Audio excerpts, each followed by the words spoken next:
Si l'on sait quasiment tous ce qu'est le christianisme, cette religion pratiquée par des millions de personnes dans le monde et qui fait partie des religions abrahamiques au même titre que l'islam et le judaïsme, le terme spiritualité christique mérite d'être défini.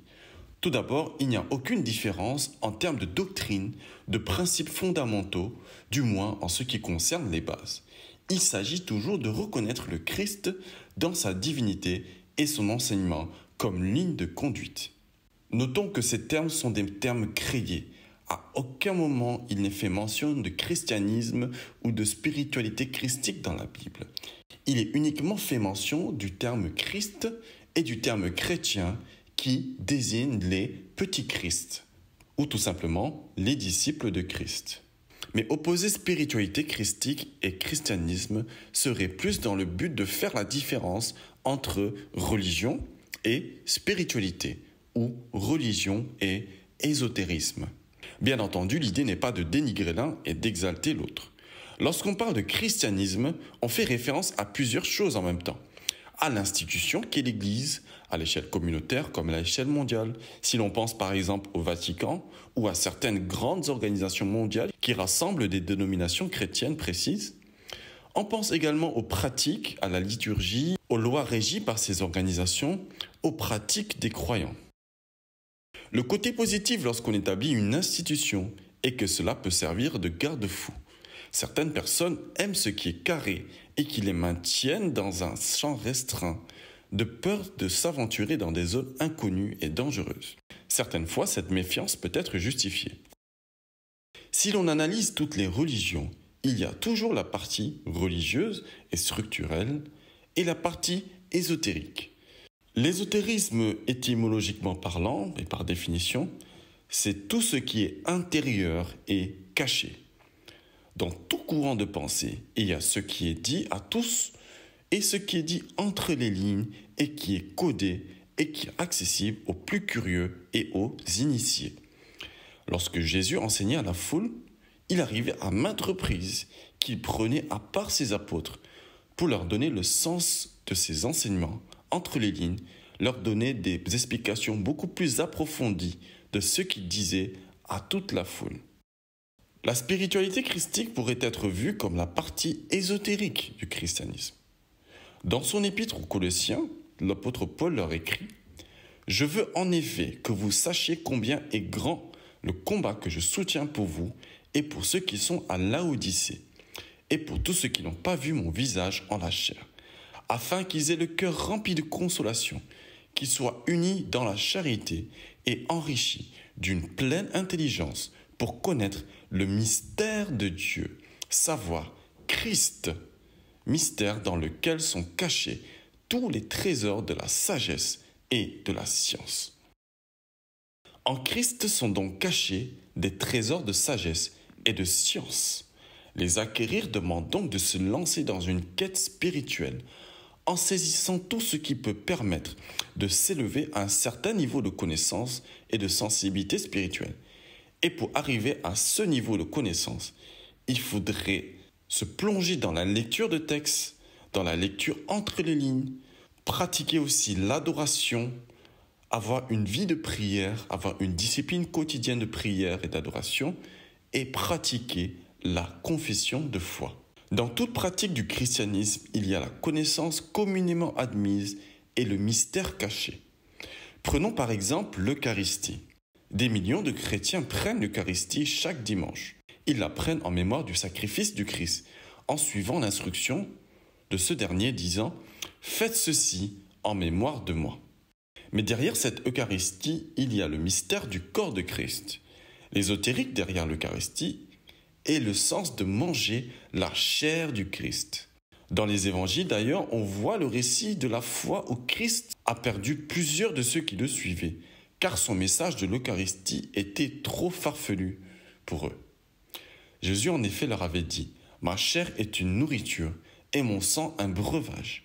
Celui qui ne mange pas ma chair et ne boit de mon sang n'a pas la vie. » Mais Pierre, voyant le nombre de disciples s'en aller et la tristesse de Jésus qui se demandait si ses 12 compagnons allaient s'en aller aussi, lui dit « À qui irions-nous ?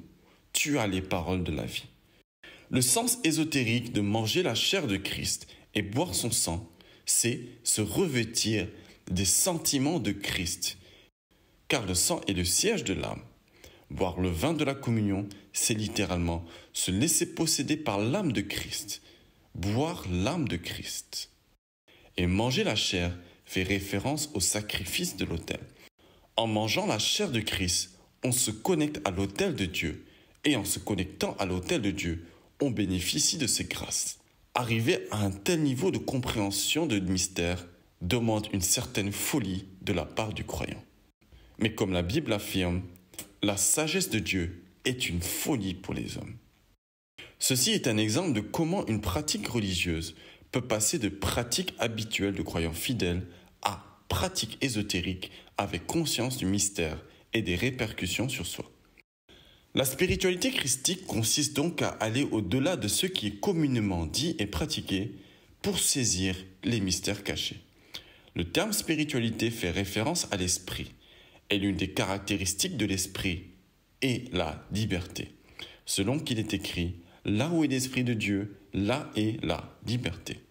Cette liberté se manifeste par le fait que l'on cherche à sortir des sentiers battus, à se libérer des idées reçues concernant le christianisme notamment, et à saisir le sens réel du Christ, de sa parole et des symboles autour du christianisme. Le christianisme a en effet plusieurs symboles, parmi lesquels le sang de l'Eucharistie ou le sang de l'aspersion, l'eau du baptême, l'huile de l'onction et les autres éléments tels que la terre ou le vent. Ce qui rend plusieurs sceptiques quant à la mention du mot ésotérique ou spiritualité christique, c'est que l'on a malheureusement comme idée reçue que ce qui est ésotérique est diabolique, magique ou lié à la sorcellerie.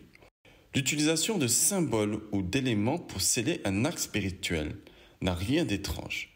Cela permet au contraire d'exercer sa foi, d'ajouter de la profondeur à sa foi. Dans le terme ésotérique, il y a l'idée de profondeur, il y a l'idée de choses cachées. La sagesse des hommes est de sonder des choses cachées de Dieu. La gloire des hommes est de saisir les choses cachées par Dieu. Notons que l'une des raisons pour lesquelles Jésus a été condamné par ses confrères, c'est qu'il démontrait des actes étranges que les religieux de son époque qualifiaient comme démoniaques. Le Christ, par exemple, utilisait la terre et l'eau pour guérir des malades quelquefois. Il chassait des démons avec autorité, ce qui n'était pas courant à son époque. Il sortait des sentiers battus de la loi pour accomplir la justice divine. À la lecture de la Bible, se plonger dans les mystères de Christ, les mystères de la foi chrétienne, est une invitation faite à tous les croyants. Paul écrit ceci aux Colossiens en parlant de ce mystère. « C'est de l'Église que j'ai été fait ministre, selon la charge que Dieu m'a donnée auprès de vous, afin que j'annonçasse pleinement la parole de Dieu, le mystère caché de tout temps et dans tous les âges, mais révélé maintenant à ses saints, à qui Dieu a voulu faire connaître quelle est la glorieuse richesse de ce mystère parmi les païens, savoir Christ en vous, l'espérance de la gloire. C'est lui que nous annonçons, exhortant tout homme et instruisant tout homme en toute sagesse, afin de présenter à Dieu tout homme devenu parfait en Christ. » Tout croyant est appelé à devenir parfait en Christ, à atteindre un stade d'illumination, en saisissant les bénéfices de ce mystère qui se résume en ceci. Christ en nous, l'espérance de la gloire.